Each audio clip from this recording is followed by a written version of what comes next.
Cynthia Sharpe started out as a geneticist. In her words, she ran screaming from academia and headfirst into the world of museums. Because of her background and experience with museums, she's thrilled at how many mid and upper management level people from the museum world are actually here at this event today. Are there people? Raise your hands if you're here from the, oh my gosh, welcome. That's great. Cynthia has been at Thinkwell since late 2002 in one capacity or another, and she has experience with museums, zoos, aquariums, live events, corporate centers, just about all the sectors that cover this community. She has a broad base of knowledge and approaches her work from a scientific and data-driven perspective, so don't be surprised if she truth bombs you with data next time you challenge her to a freestyle rap battle. Cynthia is currently working on the new U.S. Marshals Museum in Fort Smith, Arkansas. She is also the proud co-founder of Harriet B's Daughters. Yeah, give it up.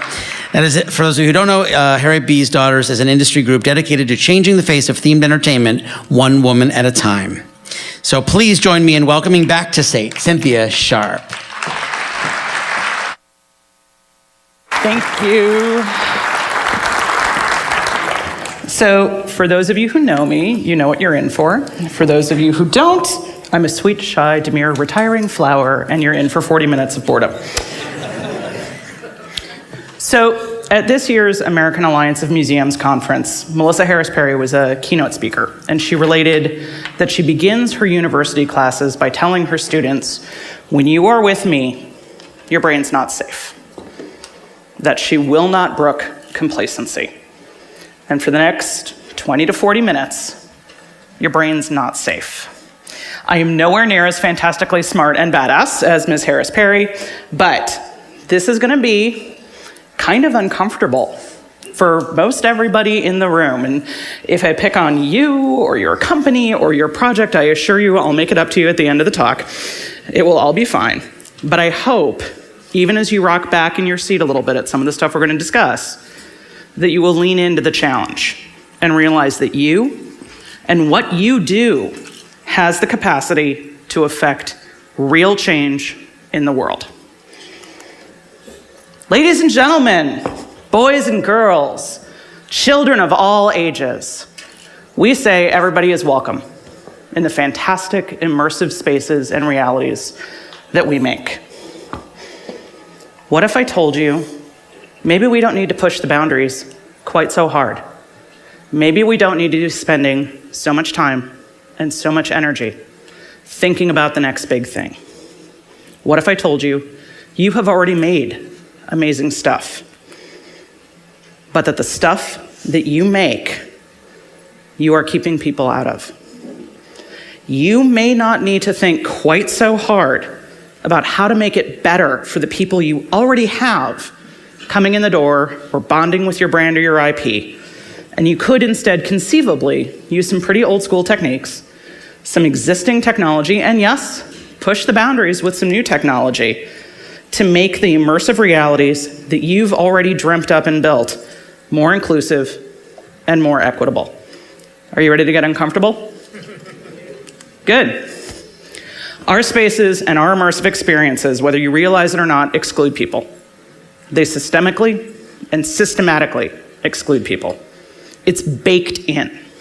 Economics, race, gender, ability. We block people out through all of these lenses. Buckle up. There's gonna be a lot of data. This is gonna be like skipping a stone across the surface of the water. And I know we have at least a couple of economists in the room. I'm sorry, come at me with pitchforks at the cocktail hour. If you want more economic data, go talk to John Robinette. He's actually got an advanced degree in econ. I just drank with Milton Friedman when I was at University of Chicago. But I hope that what I put in front of you is gonna get you thinking. So let's start with economics. I'm not a PhD in economics, nor did I stay at a Holiday Inn Express last night, but it does not take a genius to realize that $124 to get in the door at Magic Kingdom, and let me say, it's super awkward to be ragging on Disney in the Disney Theater and right after an SVP from Imagineering. Oops. But we're are all conversant with Disney, and so it's easy to use them as an example, and I promise I'll give them mad props at the end. You're the 900-pound gorilla, guys, I'm sorry. And I understand that there are all sorts of things which factor into ticket pricing, and of course, you're gonna go after the people who can pay top dollar. Not-for-profit is a tax status, not a business strategy. The job of a corporation is to maximize shareholder value. So I'm not saying please drop your prices immediately, Disney, but we have to admit, $124 for a single day ticket to Magic Kingdom is ouchy. So we have to ask ourselves, who are we pricing these things for? The average income of tourists coming to Orlando is $20,000 per year higher than average annual income for Americans. And if we look at the ticket price as a percentage of average income, while that hasn't shifted a whole lot until recently, it has really started to shift. And we need to ask ourselves, what's happening to income nationally? And what's happening to wealth? Like I said, if you want a truly hardcore economic analysis, there are great firms to hire. I'm just getting you guys thinking. All right, let's talk income gap. We are all capable, even if you're not science-y or economics-y, we're all capable of looking at charts and graphs and going, ooh, and I hope you're looking at these and going, ooh. So this shows the widening income gap over the past 40 years. On the, ooh, that's not really focused, sorry. On this side, you can see 90th percentile versus 10th percentile. You can see that income hasn't budged a whole lot on the 10th percentile. Let's be honest, folks who are in the 10th percentile of income, they are not planning a fantastic vacation to Disney World or Universal or SeaWorld in Orlando. They're just not. But you can see that the gap between 90th and 10th has widened. It's gone from 7 times to 12 times. If we look at 50th percentile, it's widened from 2 times more to 3 times more. And there's one thing I want you to think about. 50th percentile income, $56,000 a year. Time magazine just recently pegged average cost for a family of 4 to go to Disney World for like a 5-day vacation and stay at a reasonable on-property resort at $6,000. That's more than 10% their annual income. Who's gonna throw down more than 10% of their annual income for a single vacation? So, well, maybe there are savings. So let's talk wealth. Income is the money you earn, salary, the money you make from selling stuff, interest or dividends off of investment. Wealth is your assets less your liabilities. So assets, like if you own a home, that contributes to your wealth. If you have a big savings account, if you have investments, the principal of that investment. Liabilities, who has college loans? Yeah, that reduces your overall wealth. That counts against your assets. If you have big credit card debt, that counts against it as well. Income only tells part of the story, particularly when it comes to the ability to marshal a not insignificant amount of cash and drop it on a fabulous Orlando theme park vacation. So, this shows the widening wealth gap between whites and African Americans on the one side, Latinx on the other. That's a pretty huge gap. And you'll notice that the wealth of whites is significantly higher than minorities. If you'd like to tell yourself a story that, well, mostly that's about blue collar, you're wrong. College educated, graduate or professional degree. Dark blue is white, light blue is African American. Note the wealth gap. If you're African American and your grandparents or your parents could only buy a house in a redlined area, and if you don't know what redlining is, look it up. And so your parents or you went to a high school in a less competitive district, and so you got into a less competitive college, and you got fewer grants, or you had higher interest rate college loans, and you didn't inherit wealth because your parents got aced out of jobs, they got aced out of promotions. You don't have a big pot of cash. Dentists and doctors and PhDs and MBAs, $84,000. Versus almost $300,000. Let me be really, really clear. This right here, this is an outcome of systemic racism. The mortgages denied, the high interest loans, the salary gap, the career advancement unattained by African American families over the last 150 years. It led to this. Our nation's race problem manifests in more horrible ways than I can count, but economic disparity is one of them. And you absolutely must realize, if nothing else, this affects who can afford to come to your places. So what's a theme park to do? Well, dropping the ticket price is really not in the cards. You can offer discounts. You've got a couple of choices. You can make the experience better at a lower price point if you can't lower the cost barrier entirely. The virtual portholes on some of the Disney ships are a great example of this. They're in interior staterooms, which generally speaking were a lesser experience, and that was a really cool technology solution. Oh wait, so popular it drove up the prices of those rooms. Oops. You could make hotels at lower price points that are better. Universal, for instance, has a partnership program where off-site hotels, which are cheaper than on-site, still can offer early access to Harry Potter. That's an advantage. That helps bring down the cost overall. But sort of park this in the back of your mind. These things won't reach people who can't afford to come, period. These won't reach people who are at the $20,000, $30,000 annual salary.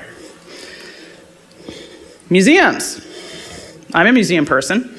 I'm going to stand here and tell you how museums kick butt and are totally better than theme parks, right? No. If I were to take my family to the Field Museum in Chicago, anybody from Field Museum? Yes. If I were to take my family to the Field Museum in Chicago, I'm in for $200. In between tickets, special shows, parking, oh my God, Chicago parking, food, great, I just dropped $60 on desiccated hamburgers and bottled water. And I've got a 14-year-old, so I'm sure as Blaze is not getting out of there without buying something in the store. I'm in for $200 for a single day. That's practically as expensive as going to Great America north of the city. It's $25 to walk into MoMA, unless you go on free night Thursdays, in which case it's an onslaught of humanity to the point that you can't actually see the art. So, museums, yeah, they're cheaper than theme parks, but they're not necessarily doing it better. Oh wait, we really suck at this too. I mean really suck. The data is a little blurry because it depends on how you tranche it out, but 79 to 85% of all museum visitors are white. We see 3 to 6% African American, 5 to 10% Latinx. And this, you know that fiction about, oh, well, you know, African American families with graduate degrees, surely they can afford to come in mass? That data, that cuts across socioeconomic lines. Cuts across education levels, cuts across income. Horrible, horrible attendance rates amongst minorities. Museums, okay, I'm about to kick over a hornet's nest here. You know, like I wasn't already. Museums are rooted in whiteness. Our collections stem from conquering. Our boards are white. Our upper level staff are white. The stories we tell are dictated by white curators. Are we doing better at it? Yeah, hashtag not all museums. There are inroads being made. Oh, diversity numbers are up. We're getting more minorities into the museum field. Great, actually look at what roles those folks are playing in museums. When you look at it, the numbers are really high in the service jobs. Janitorial, sales, food service. Not high up in decision-making capacities. We're awful at this as an industry. We well and truly are awful at it. We have a long way to go. There is more to inclusion than diversity. Yay, you do programming for Black History Month, and you do an event for Che Guevara Day. What do you do the other 330 days a year? Right? Yeah, surely new immersive technology will level the playing field. No. No. Okay, so, like Corey said, I'm a geneticist, so reading obscure science journals is totally my jam. I realize I'm standing in an art school. STEAM education, yo, don't be scared. I'm gonna walk you through this.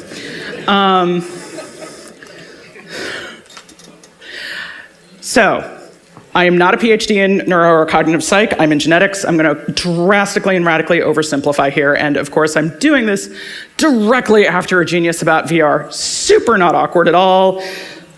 Okay, how many people have heard the trope about women? Ugh, they get sick in VR. They get barfy. They hate VR. VR doesn't work for women. Oh man, y'all are lying. Come on. Who's heard it? Thank you.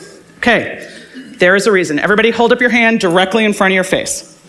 Come on, interactive, come on. It's nap time at 2:45 and out. There we go. Move it back and forth. How much of your field of vision does it fill? A little bit or a lot? A lot. Your brain goes, oh my God, that's gotta be close to me. If you hold your hand out far from you and move it back and forth the same amount, is it filling up as much of your field of vision? No, it's not. And your brain goes, oh, that's farther away, or my hand has magically shrunk. No, probably not that. It's probably farther away. That is a super radical oversimplification of a system called motion parallax. Figuring out where something is based on how much of field of vision it occupies. This is a system our brain uses to figure out where things are in space. A more complicated method that our brains use to figure out where things are in space is called shape from shading. Our eyes are constantly recalibrating. Our brains are constantly running equations that would make my BC Calc teacher totally happy. Shape from shading figures an object and looks at how the shading is microscopically changing as our eyes adjust and calculates where that object is in space and if it's moving. If that sounds horrendously complex, it is. It's an awful, awful thing to attempt to program. Is virtual reality a totally physical experience, or does it rely on computer programming? It relies on computer programming.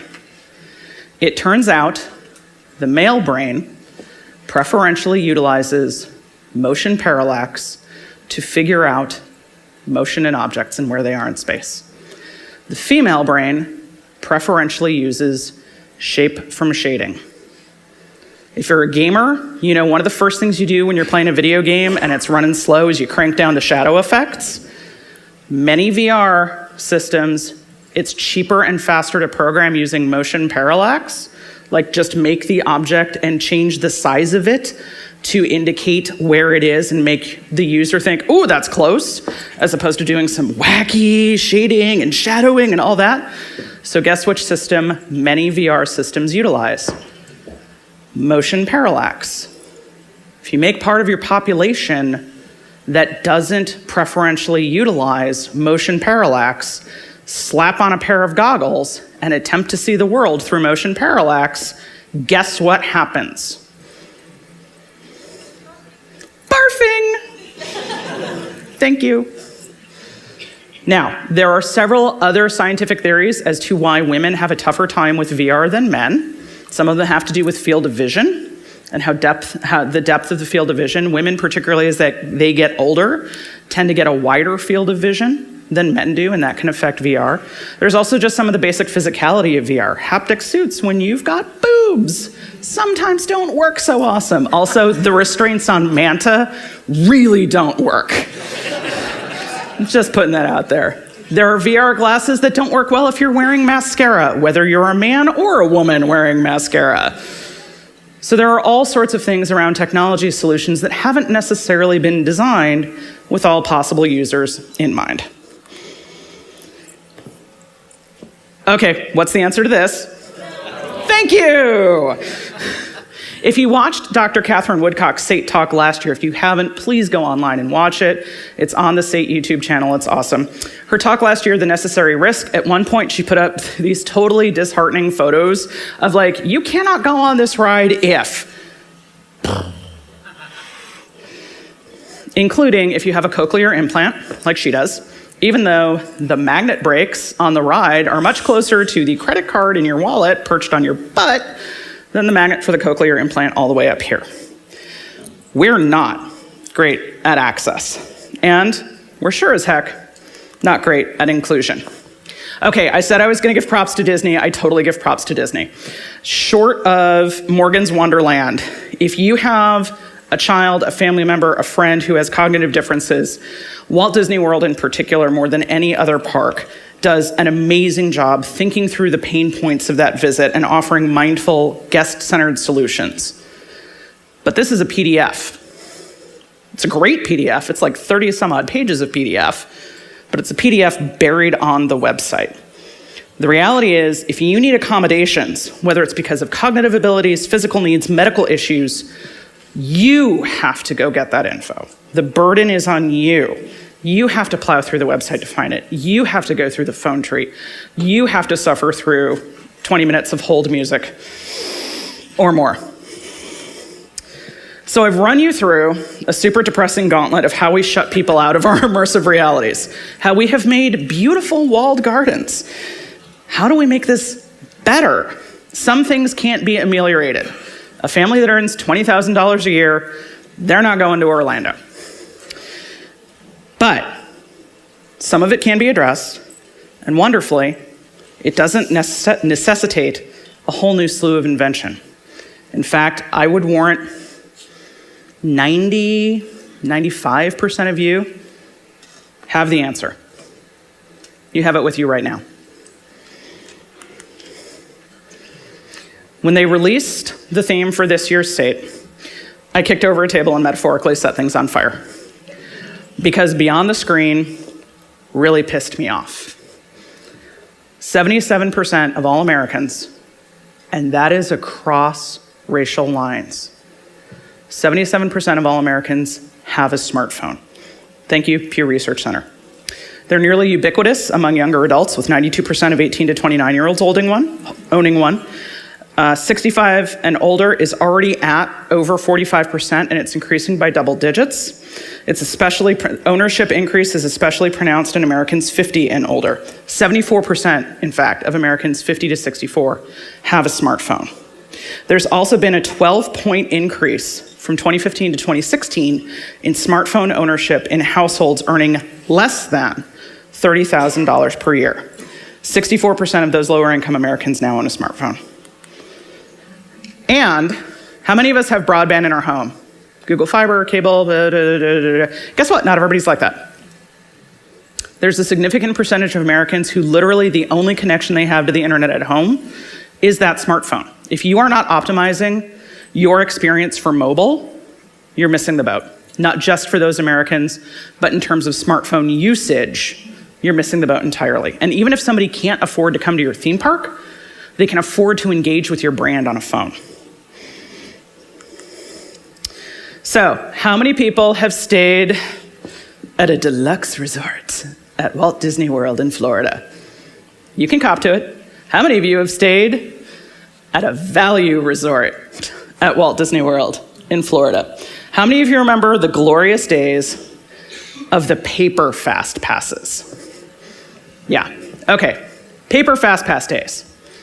If you were blowing $500, $600, $800 a night on a room at the Floridian or the Poly or the Contemporary, you roll out of bed, get the family ready, maybe grab some breakfast, hop on the incredibly crowded, admittedly, monorail, be there at rope drop, get over and get the fast pass to the ride that you want. Not bad. You're staying at a value resort, get up, get the family ready, get breakfast, pike to the bus shelter, wait up to 20 minutes for the bus, ride on the incredibly crowded bus for 20 minutes, park at the farthest bus stall because that's where the value resort bus stalls are, pike to security, get through ticketing, then get to the fast pass distribution machine. That was a crappy experience. But now, it doesn't matter if I'm blowing $3,500 a night on a bungalow at the Poly or $179 on a room over in a value resort. At 60 days out, I can hop online on my phone on the My Disney Experience app and get a fast pass to go meet Anna and Elsa or to go on Space Mountain. And I will be a big damn hero to my kid. Doesn't matter if I've had to save for 3 years and I'm an office manager in Omaha, Nebraska, or if I decided on a whim and could pay rack rate. So what's a museum to do? There's a solution that a theme park has already implemented. What's a museum to do? Center other voices. And a museum doesn't have to make a new killer app for it.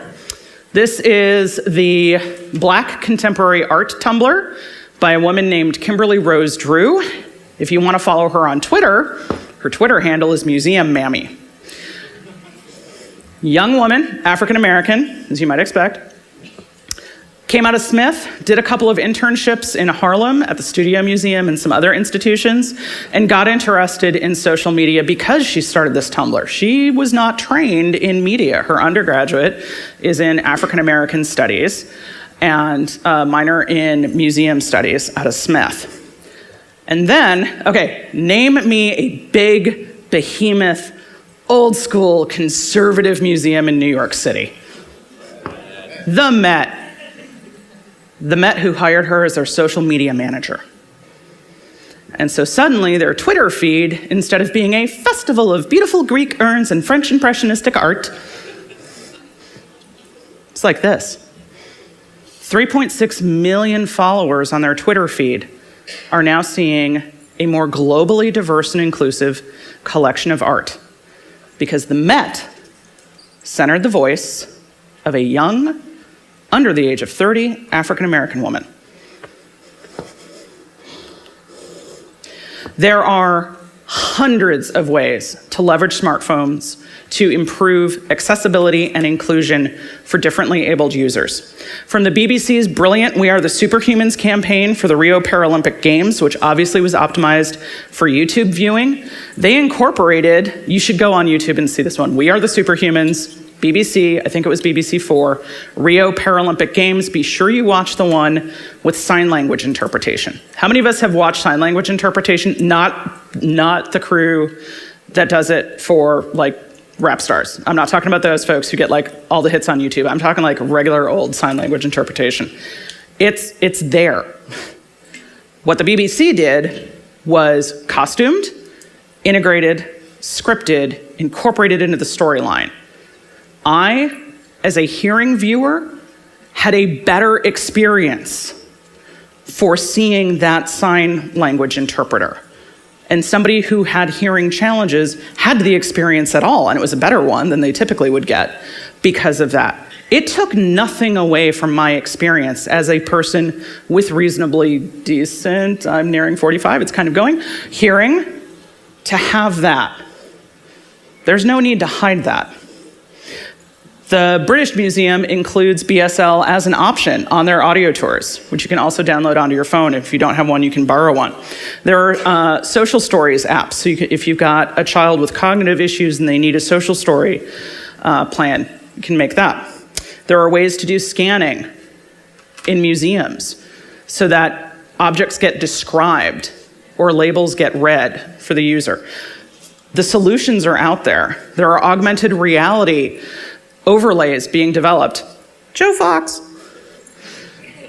to do some of the accessibility improvement. The technology's already out there. You've got it in your pocket or on your lap. I might not need to know all of this stuff as a user. I might not need to know where the family bathroom with an adult transfer swing is. But it doesn't harm me to know it. In fact, I might say to a friend who's trying to plan a vacation, hey, you know what? If you go to X museum, they have a family bathroom and your cousin who's in the power chair can use that. My experience is not lessened by including others. Technology cannot solve everything. It's not such small type. A smartphone can really do only so much.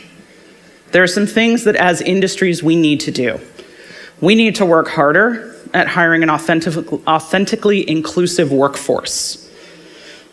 We need to promote those people. We need to mentor and promote. We need to seek out people who are radically different than us and include them in our teams from the earliest moment. And we need to include them in testing over and over and over again. And if somebody has an experience that is different than ours, we need to authentically and genuinely listen to them. When somebody says, this wasn't awesome for me, we can't dismiss it. We need to lean into it and say, okay, what about this isn't working for you? Okay, again, how many museum folks do we have here? Okay, 850 million visits to museums in the US every year.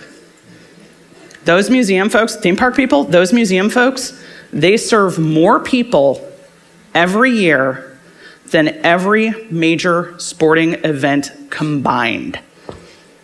All those football stadiums, all those baseball stadiums, all those hockey stadiums, all that attendance added up, less than museum visitorship per year.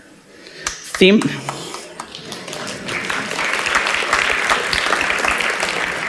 parks, with the millions and millions of eyeballs you get inside your beautiful walled gardens and external to your beautiful walled gardens with the IPs you make, the amount of cultural leverage you have cannot possibly be overstated. Economics, race, gender, ability.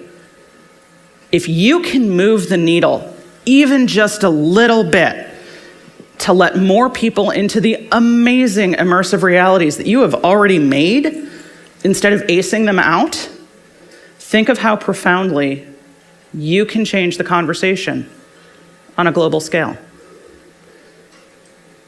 Every person in this room has the power to break barriers. Use it. Thank you.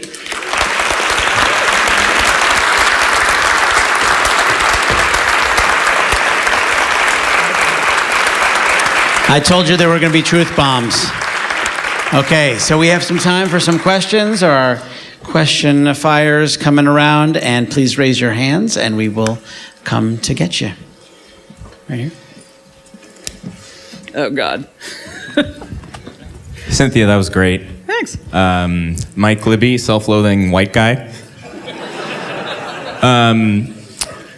My question is about pricing specifically. It's hard. It's so hard because, unlike, just for example, something like World of Warcraft, where you can create instances of these things.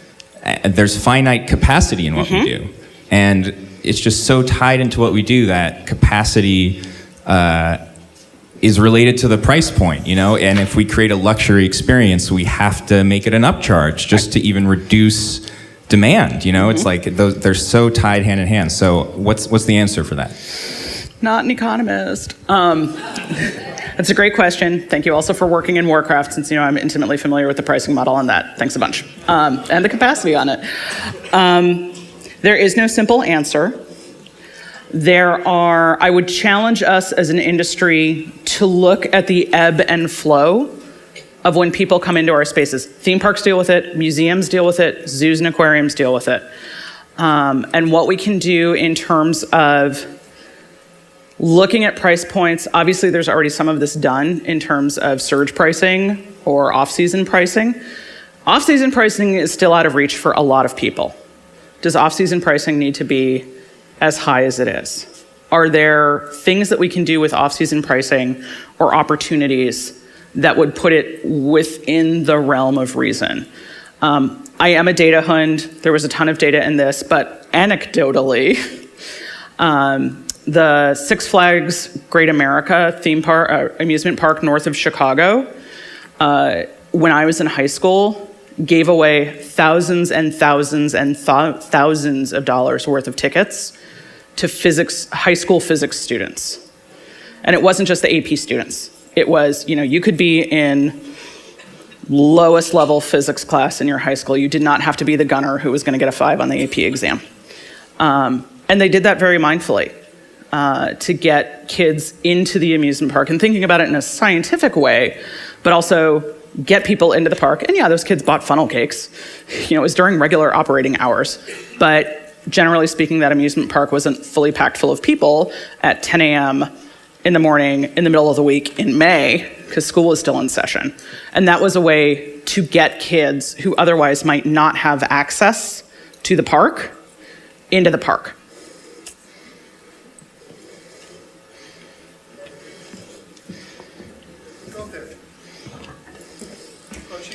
She's got a mic. Hi. Hi. Hi. So I am actually a social worker and a community organizer. Yay. I'm maybe the only one in this whole theater. Anyway, so I was shaking your whole presentation because I really love and appreciated you bringing this up and this topic in general. We've actually discussed these exact topics about diversity and representation in theme parks and museums in a lot of the social work conferences I go to and in our grad programs as well. And one of the other things that we talk about frequently actually is representation in media, especially the children's programs, hosted by some of the big networks, hosted by theme parks. So some have been attacked, like Disney. It seems some of the representation, especially economically speaking, in terms of wealth, has almost gone backwards. More white families. Do you have any thoughts on that? It's not technology related. No, it's not technology related, and that's totally cool because that's a soapbox I'm happy to stand on, whether or not it's a technology track or not. If I never have to read another treatment or look at another piece of art that features a mom and a dad and a boy and a girl, and they're all white, and the boy loves science and the girl loves crafts, it will be too soon. And I'm not just, I see it everywhere. I see it in books, I see it in media, I see it, everywhere. But I also see things changing. For every piece of media that makes me go, okay, super rich white kids kind of thing, there is an LGBTQIA family represented in Doc McStuffins. And then Disney catches all kinds of fresh hell for that. I am seeing incredible movement in comics in particular. I'm seeing movement in, shockingly, video games. If you're not familiar with Overwatch, you should take a gander at the character lineup and observe how diverse and inclusive it is. So I am seeing the needle move, but frequently I'm seeing the needle move in less traditional media forms. But those are also media forms which are oftentimes appealing to a non-adult necessarily demographic. I'm seeing it appeal to tweens and teens sometimes, which I am delighted to see those minds and hearts getting exposed to that. I hope that kind of answers your question. Hi, my name is Anna. So I was wondering, when we think about inclusion in immersive environments, how would you consider, what would you suggest to include people who are visually impaired in the long run? Because I know that right now, it would be harder. Right. Great question. Thank you. There are a number of tricks and techniques that we can use. Right now, I would love to see any, for instance, museum experience or theme park experience as part and parcel of the development process. There's a descriptive audio script being developed instantaneously. The Smithsonian, actually, American History Museum, has done some really fantastic work on incorporating in a very artistic way touchable interactives and touchable material which gets across the concept of here's this enormous object that other people can see, but you can touch this sculpture and get a sense of size and scale and configuration that way. So we are seeing some museums start to do some really out-of-the-box thinking, but honestly, there are things I want to see developed just part and parcel as just how we develop a project. Descriptive audio scripts, incorporating into every media piece for those who have hearing challenges, incorporating into every media piece interpretive sign language, which is not just somebody in a button-down and khakis standing there signing, but rather authentically incorporated into the piece meaningfully. It needs to be part and parcel that in some interactive design, we're starting to see some really clever physical interactive design that allows those who are not sighted to experience through smell and wind and other tricks that are more tactile to get the experience that other folks would be seeing visually on a screen, for instance. Hi, Cynthia. I'm Andy. Thanks for sharing the topic. I'm going to piggyback on what Michael was saying about price point. I have observed, this is not a scientific test, but I've observed that some of the regional parks, in order to try to offer a more thrilling kind of thing, they third party in an operator that's like this big swing thing, but then you have to pay another $30 because that third party company has to cover their own liability. And when I first kind of saw that coming, I was kind of disheartened because the people who pay whatever they do at the front gate then are asked to pay something else, but the regional park doesn't have to pay as much to have that. And I don't know if you've seen that at all, and I don't know how that works. So if anyone knows how that works or how that, it's maybe their version of trying to offer something more, but then it's also kind of disheartening to have to pay that extra in the park. Yeah, that's actually something coming out of the museum field. We see it a lot in the museum field. You can get into the museum for free or for $10, but then the super awesome special show that we've advertised everywhere is an additional $10. I am a museum person through and through. I love museums, and I gotta admit, when I went to, do we have anybody from AM&H here? When I went to AM&H with my family a couple of years ago, I was like, are you kidding me? They want how much money so that we can get in and see the special show and do the star show? And I am a super duper ultra mega privileged white woman who lives in Kansas and could totally afford to pay it. And I was sitting there going, are you kidding me? It's a problem. It is absolutely a problem. There are museums, this is not a regional theme park example, but there are museums that have done things to bring their general gate down so low or to nothing so that then the incremental spend of getting to go to the special show is still in reach. The Nelson Atkins Art Museum in Kansas City is a great example of that. It's free to get in, but you have to pay for the specialty show. But what you have to pay for the specialty show is equivalent to what general admission would be at an art museum in a comparably sized metro.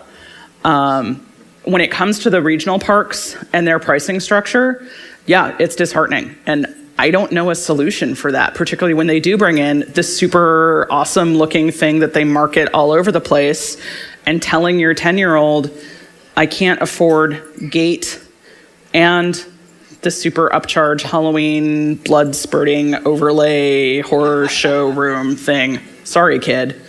It's hard. Hi, I'm Trent. Hi, Trent. I don't know that I have a question, but I have a comment that there's also another class of just undereducated people. If most of America, if between $30,000 and $50,000 is what you make, you cannot send your children to college, even community college. They also need to live. And there are so many times I'm working with museum people and everybody there has a master's or PhD. We need people who don't have masters and PhDs in that conversation. We need to meet the audience where they are, wherever they are. They're not ignorant or stupid, but they may be undereducated. And how can we speak to them in a way that they keep coming back? Because if it costs a certain amount to go to a museum and a certain amount to go to the water park, and the water park isn't looking down their nose at me, I'm taking my kids there. Yep, absolutely. One of the most important things that we can do, whether you're coming at this from a theme park design perspective or museum or live event or what have you, is make your creative teams inclusive. We've heard it earlier this morning, have folks from ops, have folks from security around the table. But when you're crafting that team, please make sure it's not all PhDs. If you have a team of PhDs making your genetics exhibit, guess who's gonna like your genetics exhibit? Other people who have PhDs in genetics. Nobody else is gonna get it, and they're gonna be turned off and gonna be like, these people don't want me here. So inclusion is important. Ariel. Ariel. Hi, Ariel. Hi, Cynthia. I'm going to piggyback off that. Many of you probably know me from Next Gen, and I work a lot with our current students in the industry. You talk about recentering the narrative and representation, not just for who can go, but looking around in this room, it's predominantly white, right? Like we, as an industry, have a diversity problem.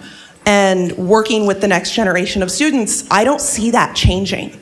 What can we do as an industry who recruits and who hires and goes to visit schools do to help shift that narrative to tell them this is a career they can attain? Okay, so a couple of things. How many folks do we have here who are in HR departments or who are responsible for setting salaries? Good. Good, please plug your ears. One person over in the corner.